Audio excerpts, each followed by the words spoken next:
Welcome to AI Sidebar. I'm Irene Liu, your host and Executive Director of the AI Initiative at Stanford Law School. Today, I'm thrilled to welcome Mark Pike, Associate General Counsel at Anthropic and the creator of Claude for Legal. I first got to know Mark when he was a product counsel at Slack, so I have had the opportunity to watch his work evolve alongside the technology itself. And he brings a particularly interesting perspective to this conversation as both a product lawyer working at the frontier of AI development and as a hands-on builder who has experimented with using Claude to build Claude for Legal. So today, we'll discuss how product counseling is changing in the Agentic era, including what it means to help build products, embed legal advice into Guardrails, and advise an organization where anyone can create new tools and workflows. We'll also explore why hands-on tinkering matters for product lawyers, why strong managers may be well-positioned to work with AI agents, and whether AI will reduce legal work or create more of it. So with that, let's jump into my conversation with Mark Pike. Mark, thank you so much for joining us today. Thanks for having me. So Mark, you joined us back in May as well at our AI Initiative Speaker Series. And at that time, you talked about your recently launched Claude for Legal and your year building with AI. But what we didn't get to touch on was that you actually started at Anthropic, not to build Claude for Legal, but to work as their product counsel. So I'd love to spend some time today to talk about your product counsel role and how it has evolved. And Mark, I've actually known you when you were a product counsel at Slack. And so looking back at the products and the legal issues that you were advising then, how has product counseling evolved? Yeah, I worked at Slack for about 7 years. I started there in 2016. And I loved doing these roadshows where I would go talk to other in-house legal departments, including yours, which is how we first connected, and sharing more about how Slack Legal was using Slack to get our best work done. And at the time, I would share how to write crisp and concise Slack posts or even use emoji reactions to try to help legal departments basically adopt this new type of technology and meet their clients where they are. Because at the time, in-house legal departments were still used to working in documents and email systems, and Slack was a transformation.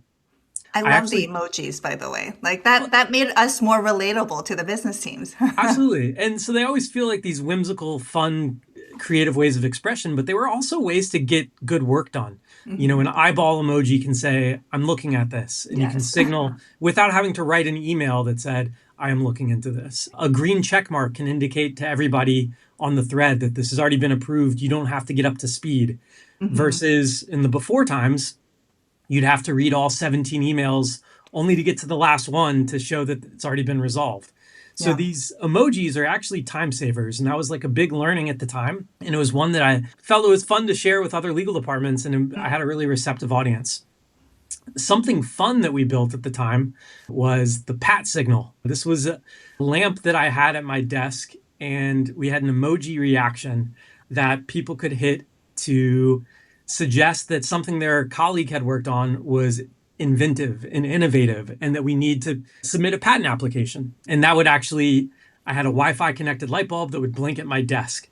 Mm-hmm. Now, I bring this up because I feel like that was a very 2019 type of thing. Yeah, but really innovative in 2018, 2019, and super fun. But it still required the human to smash that emoji reaction. Yeah. And what I think is happening now, and to kind of segue into what it's like doing these same talks about how Anthropic Legal uses Claude to get our best work done, is that we're using agents to scan our Slack, to scan our GitHub repositories. And the agent knows the criteria that we have for inventive and innovative new things.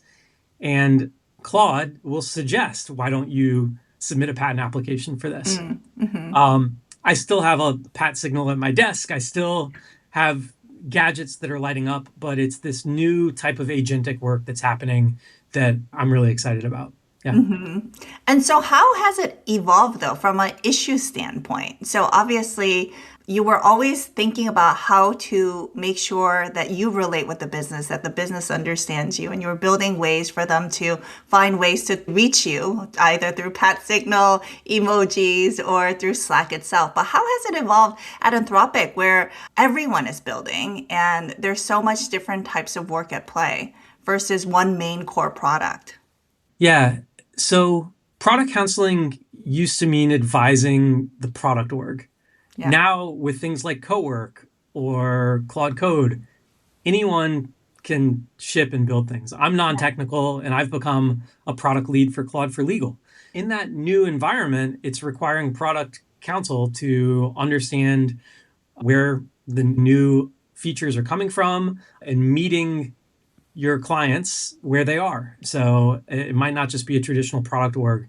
Anthropic was founded as a research lab, and many of our first product managers were researchers who were finding themselves writing product briefs for the first time. And so I think all of us in the product counseling function need to understand that these things are being created with 10x more speed.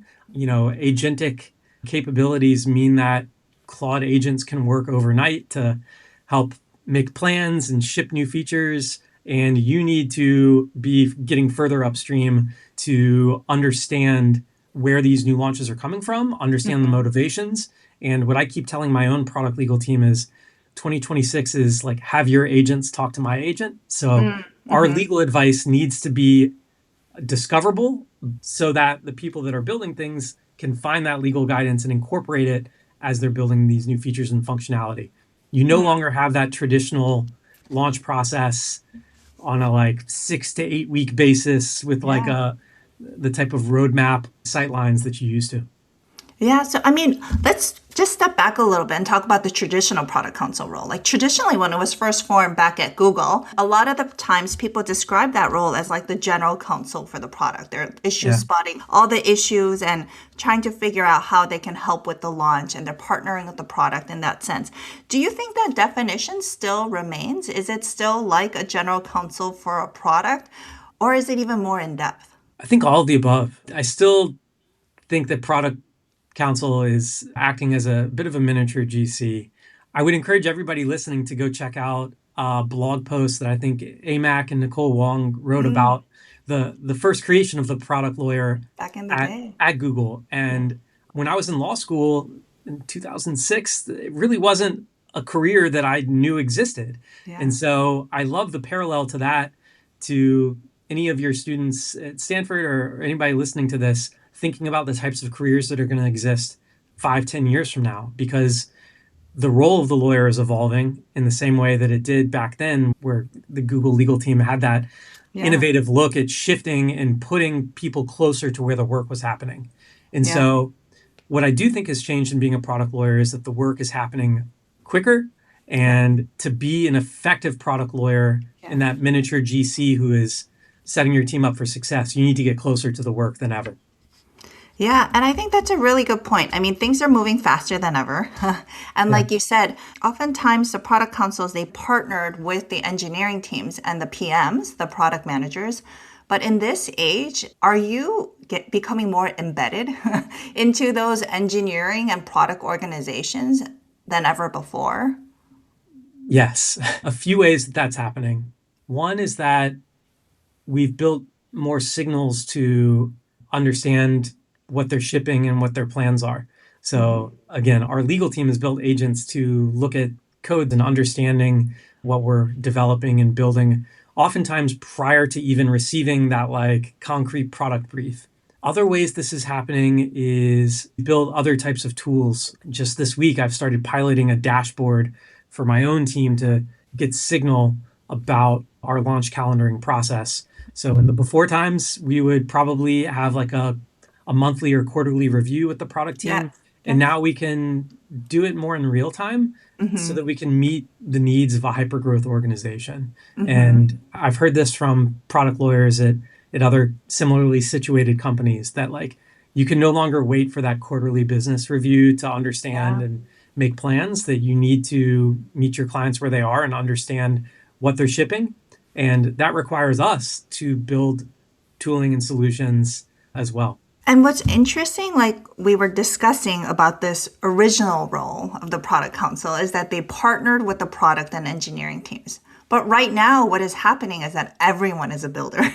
Yeah. And you see people building and becoming product builders throughout the organization. So how do product councils distinguish who to partner with, whether it's an internal experiment, workflow, or something that is a real product that actually requires formal review? What happens when everyone's a builder? Yeah. So I think the goals and objectives largely remain the same. Who your client is has maybe changed a bit. Yeah. And the methodologies that you use as a product lawyer have probably shifted.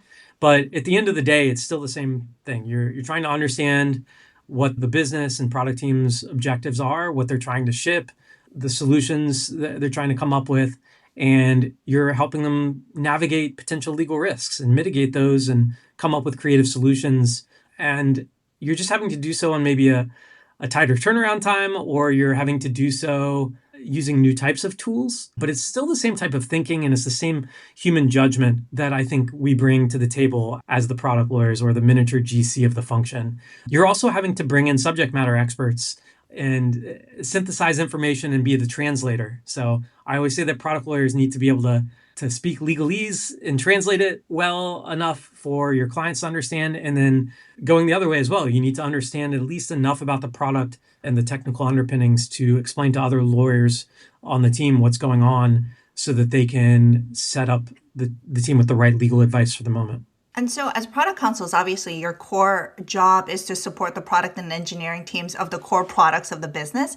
But since everyone is building, are you finding that you need to have more product counsels to support reviews of different projects that are happening internally? So are there more headcount that's being needed for that? Or are people just leveraging agents? That's a great question. I've never found like the right ratio of like product lawyers to product managers. Yeah. I'm not sure what it is. I think it's different for every organization and what industry you're in. I do think that these types of agents and using AI can help you scale and identify where risk might be. And at the same time, there's such a human element of building these relationships and trust. And the best product lawyers are trusted by their clients to know how to engage. And that requires just some in-person elements. And there's only so many hours in a day and meetings you can attend that I do think that you won't be able to fully scale just using AI to build that trust. But if anybody out there is listening to this and they know the right ratio, let me know. But I think things are changing. As a former general counsel, I used to always ask about ratios. What's the ratio of the number of lawyers for the size of the company? And so I know that if anyone does figure out this perfect ratio, please share with the world because that's something that everyone's looking for. So Mark, I think it's so important that product counsels and humans remain in the loop. There is a huge trust element, but obviously when things are moving so fast, you need to automate some things. So what are you automating and what are the parts where humans remain, where the product counsels remain? Yeah. So we found a lot of wins automating by providing self-help resources and, again, providing the types of guardrails in place that are a bit more technical solutions. So these could be things like frameworks that we provide or even prompts that we provide our product teams so that they can incorporate the legal guidance as they're building things out. The thing that stays human is the judgment at each gate. So the guardrails don't replace the lawyer, they route to one. So a lot of these frameworks that we put in place map to our risk matrix as a company and say, before you proceed here, please make sure you talk to a lawyer. And at the end of the day, before shipping, we're still doing a pass on everything that involves any type of legal guidance. So that's the way we do it. I want to call out that the Claude for Legal plugin itself, I often tell people don't use it out of the box. It's a weird thing for the builder of a product to say is like, don't use it the way we shipped it. But it's important. You need to customize it and tailor it so that it knows your organization's rules and principles. It has your playbooks. And so the way we do that in the Claude for Legal plugin is there's actually a cold start interview that asks you questions about your organization, your existing playbook, your risk tolerance, your house style, so that it knows your voice a bit more. Yeah. The other thing it's doing, though, is it's embedding into these skills these types of gates to make sure that it's pulling a human in for the right review at the right time. And that's kind of how we've built our in-house solutions here at Anthropic as well, where the product team knows to reach out to us if certain things are triggered. But at the same time, there's always a human in the loop before things ship. So we review it as well.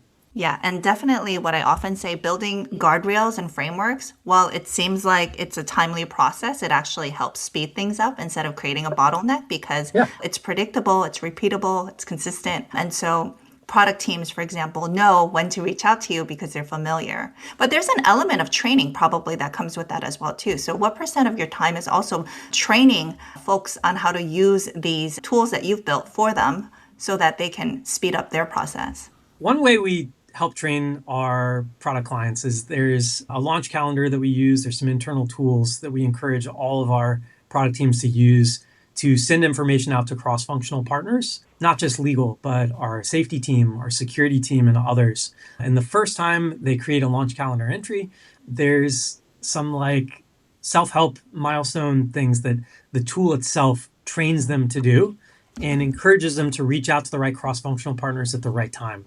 That way, when they first join the company, they're not overwhelmed with invites for coffee chats. And, we've had to grow really quickly as a company, and there's just not enough time to do all that type of traditional onboarding. And so instead, the tool creates those touch points at the right time.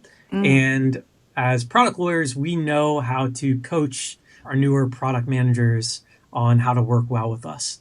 The other thing that my team did was we went to an all hands that the product team had. And usually when lawyers go speak at these large audiences and introduce themselves and talk about risk and talk about how we can help save the team from bad legal headlines and things like that, it's usually like a PowerPoint and kind of not very memorable. What the Anthropic legal team did was we vibe coded a video game called Product Counsel Quest. And in the game, you are our mascot, the Claude crab mascot, and you have to navigate to ship something, and you address product gaps. You jump over them as a side scroller video game.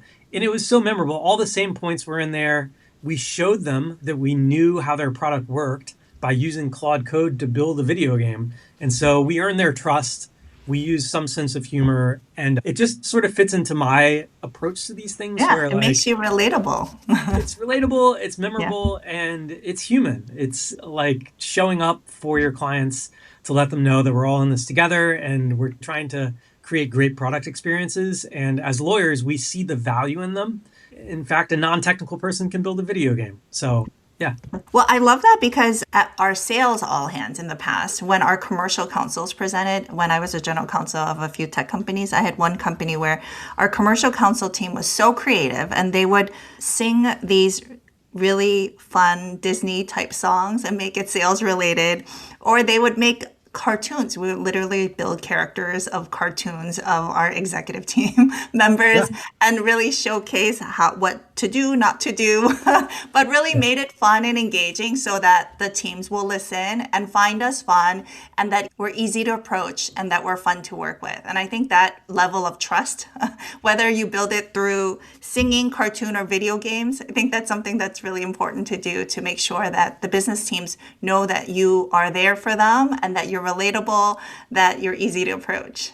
Yeah, I think all legal teams are fearful of being perceived as the Department of No or a bottleneck. And so any chance you can get to show them that you're approachable, that you are part of the team and have a shared goal is really useful. And if you can deploy some wit and humor along the way, it just brings some humanity to the role that I think is really effective. Yeah. And the wit and humanity is so much easier to deploy now with AI because you can leverage it to help you to build so many different things, even lyrics to songs. And so I think it's a different universe of what we can showcase to sales and business teams and product teams. But the other thing that's interesting about product counseling, back in the past, before Gen AI, a lot of product counseling roles involved privacy and security. That was like two core elements that a lot of product counsels focused on, in addition to other elements. But right now, in this age of Gen AI, there's so many other substantive elements that a product counsel needs at least some breath on. So at what point does a product counsel need to call in an expert? Yeah, I've always encouraged my product counsel colleagues to be deep enough on these things to be able to spot the issue and frame it, but humble enough to know when it's someone else's brief or territory. And again, this gets back to like our role as the miniature GC of this team is like helping synthesize that information and bring in the right consults at the right time.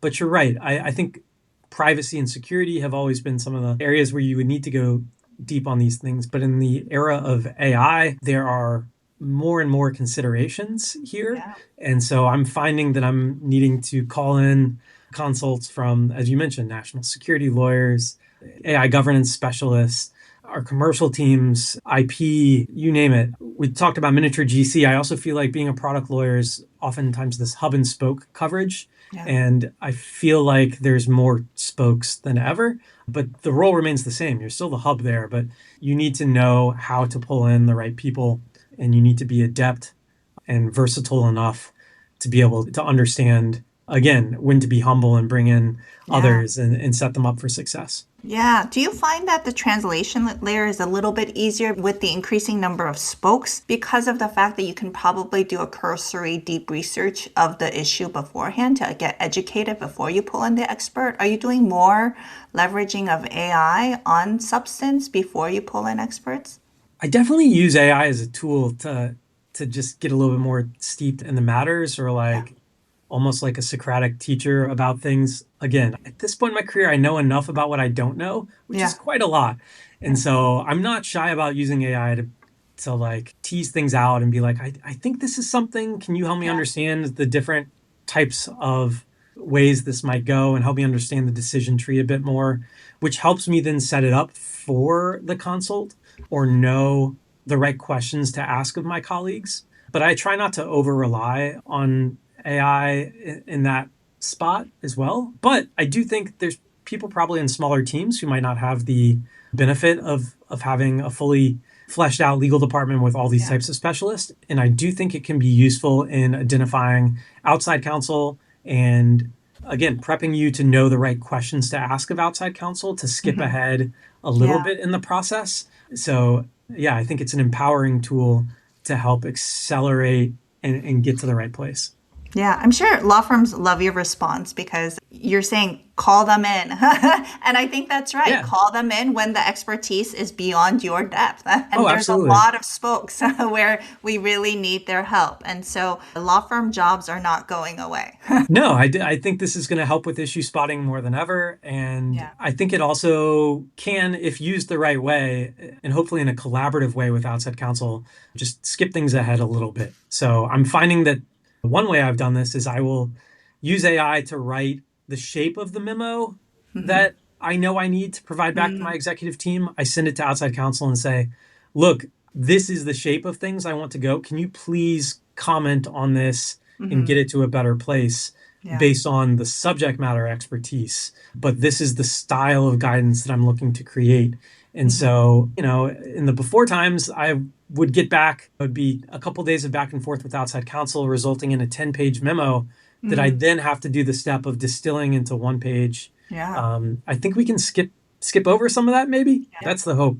Yeah, and I think the key is we all want just a one page at the end, especially if we're in-house counsel. Especially for the in-house lawyers. Yeah, maybe others, but in-house lawyers, one page is the goal.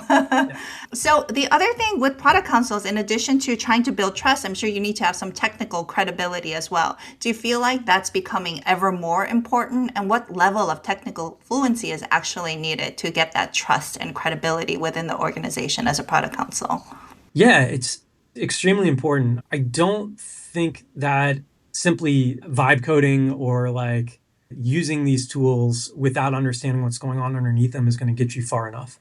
So if you are an AI product counsel, or if you're an AI lawyer, or you're working on AI issues at all, like understanding how LLMs work, understanding their limitations, understanding when they're hallucinating or that they might be acting as a probability machine in certain circumstances. Understanding that they work at their best when you give them the same tools that lawyers use and giving them access to those tools via things like the Claude legal plugins or leveraging MCPs and knowing what the model context protocol is, knowing what skills are, knowing what connectors are, and really understanding how all these things orchestrate and work together to help you with your work, and not simply using the tool just for outputs, but understanding what those inputs are and where things are headed. I think it's incredibly important. How would a product counsel learn those things? Like some of the initial parts about, what an LLM is, I think there's plenty of materials on that. As AI is moving so fast and there are new products being developed, I mean, MCP skills and all of the different plugins, like these are relatively newer technologies that have evolved. So how do you actually learn those different types of technical skills when the technology is moving so fast? I think the best way to learn is by doing. So use them. The tools are actually great at teaching you about how they work. That's true. Yeah. I would also say you're listening to this podcast right now. You're watching this clip on YouTube or something. So many great resources. There's more resources than I know what to do with out there. That's true. Yeah. So just keep listening, learning from others, attending webinars. We've got some great ones about Claude for lawyers that we've put out. But I think you learn by doing. And we've talked a little bit about some of the fun projects I've done along the way. I learn about how the technology works by doing some of these silly things. Yeah, can you talk about those, Mark? Yeah, because you built a lot of fun, silly things. And that really shows your technical prowess and your wit. So each of these projects, I'll name a few of them, but each of these projects have been me exploring how our product works, because I've been counseling the underlying technology. And if I want to learn how Claude Code works, the best way to do it is to use Claude Code and maybe build something I can share back to the team to show them, hey, I was trying to do some issue spotting and here's a website I built. Or here's a video game I built about product counseling by leveraging the technology. So when I started my career in Silicon Valley in 2010 at Facebook did a bunch of hackathons. And whenever we did hackathons, I'd always have to recruit an engineer. And it's a bit like Huck Finn or Tom Sawyer with the white picket fence, trying to convince them that it was a fun idea and like, let's all do this together. I am empowered to use the technology myself to bring some of my ideas to life. So I built a sticker printer that's my kid's toy. I built an MCP to talk to my kid's sticker printer, and I can tell Claude, write me a haiku about the foggy San Francisco weather, and it'll print out that. I then use an MCP so that it could print graphics as well. So imagine an image of a fish and it'll print a fish. And then something new would get developed by our team and I'd come up with a new fun idea and try to build it. So yeah. One of the things I saw you recently built that you posted on LinkedIn was you were recently recognized and awarded as one of the top 50 Financial Times AI legal leaders. Congratulations. Thank you. I love that you recognize the team that really helped you get to where you are with all of the work that you've been doing. And you built these certificates using AI. Can you talk about that? That was really fun. Yeah, it was an honor to be recognized. And I really wanted to use it as an opportunity to shine a light on all the amazing people I work with here at Anthropic and all the innovative stuff that they're building that I'm often just remixing so that it works well for lawyers. And I was trying to think of like a fun gift to give them. And I was like a gavel or a fountain pen, I don't know, something stereotypically legal. Yeah. And I wanted it to be a gadget because I like making gadgets. And so an e-ink display is what I landed on. And it displays a diploma that's like, you hereby are recognized for working on Claude for Legal. But then there's 5 other screens that do other fun stuff. And so I used Claude Code to build that. I'm currently in the building where a lot of our engineers sit. And I've got their gift bag I've got to go deliver it to their desks in a little bit. Oh, that's so nice. Just one of these e-ink gadgets. Yeah. And some of the other screens connect via MCP to show you your calendar for the day. Another one shows you what birds have been spotted nearby by using the iNaturalist API. I love that. That's so fun. So it's just like a fun interactive thing to sit on your desk. And I think it's like a nice little totem to like symbolize like that the lawyers can build fun stuff and that it's dynamic and it's ever evolving. It's also open source. So if anybody else is watching this and wants to build things, check out my GitHub folder. Yeah. That's so fun. Well, the thing about doing that is you're really showing gratitude. And a lot of good managers do that. Good managers recognize their team. Good managers show gratitude. And they may exemplify that in different ways. But really, good management is ever more critical in this age of Gen AI when things are moving so fast. And one of the things that we talked about is that delegating to AI sometimes can look like managing a person. And so, Yeah. in that context, what management skills are actually transferable to working with agents?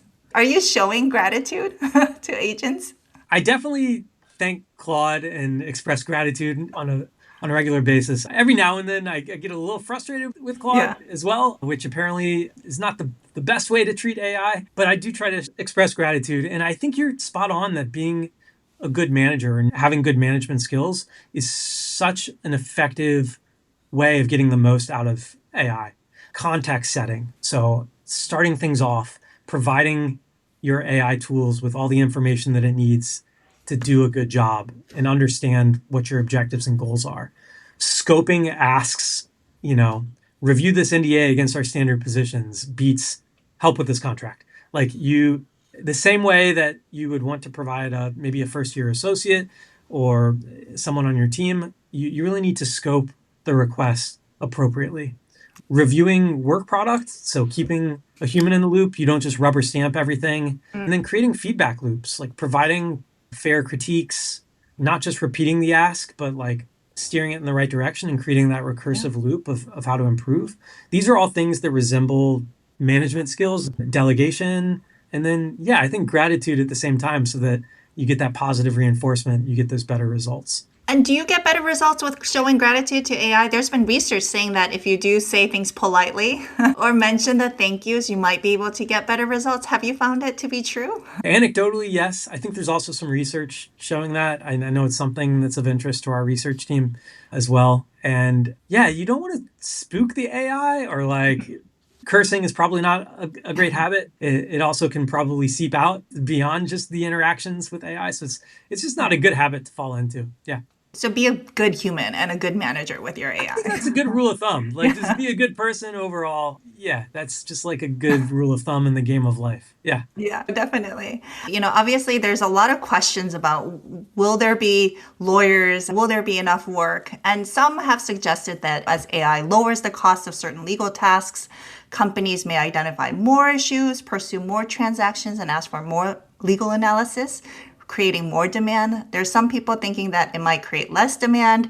So what do you expect? Do you expect AI to reduce the amount of work or will it expand the universe of work? It sounds like there's a lot more spokes now, but what's your Yeah. take on this? I do think that cheaper legal work should mean more legal work. So if AI is pushing down the cost frontiers a bit here, it should create more opportunity. And I think a lot of the numbers are already showing that. There's also some historical parallels here. You brought up Jevons paradox. And I think the example people often bring up here is accountants and consultants being fearful that personal computers and the advent of the spreadsheet in the 80s and 90s would have led to a reduction in the need for CPAs, but instead there was kind of an explosion in need for more professional services and more judgment.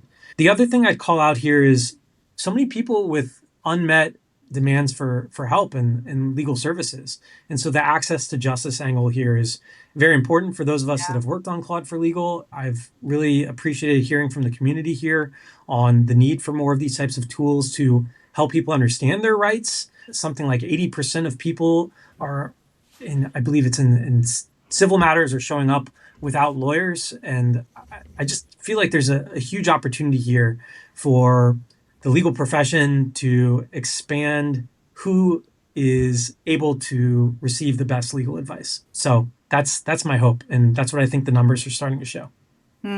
So hopefully there's more work in the end and we'll definitely be leveraging Claude for Legal. But what is the next iteration for Claude for Legal for you? Yeah, so when we first shipped a legal plugin in February, there was sort of a one size fits all, like legal. When we launched in May, we had 12 personas with different plugins and connectors to the right tools for different types of lawyers. A product lawyer, a corporate lawyer, even like a law student plugin that helped people prepare for their coursework. If the question is what comes next, I think we will continue to flesh those out and introduce more plugins for different types of legal work. I'm hoping that people continue to build on this platform and the open ecosystem we're creating so that Claude keeps getting better at doing legal work by having the right tools. I think the model's going to just keep improving. We've seen that happen at a steady pace, and that means it should be better at doing legal work. And so there's going to be a lot more tools that get developed that Claude can leverage to help you get the most out of it. Yeah. Wonderful. Well, we're looking forward to that next iteration because so many of us are using Claude for Legal. So thanks for helping to develop that and for talking about your product counseling role with us today. Really appreciate it. Thanks so much for having me. Appreciate it. Huge thanks to Mark Pike for joining us. Having seen Mark in action since his time at Slack, it has been remarkable to see him leverage his product counsel background to keep innovating. And as you heard, he's not simply advising on how AI products are built, he's constantly experimenting, learning, and rethinking what it means to be a product lawyer in the agentic era. And if you missed Mark's Claude for Legal presentation at Stanford, please check it out on Stanford Law's AI Initiative YouTube channel. And thank you for tuning in to AI Sidebar. If today's episode gave you a new perspective, please follow the podcast, share it with a colleague or a friend, and leave us a rating. A 5-star rating obviously helps more listeners discover the show. We'll be back in 2 weeks. Until then, stay curious and keep learning.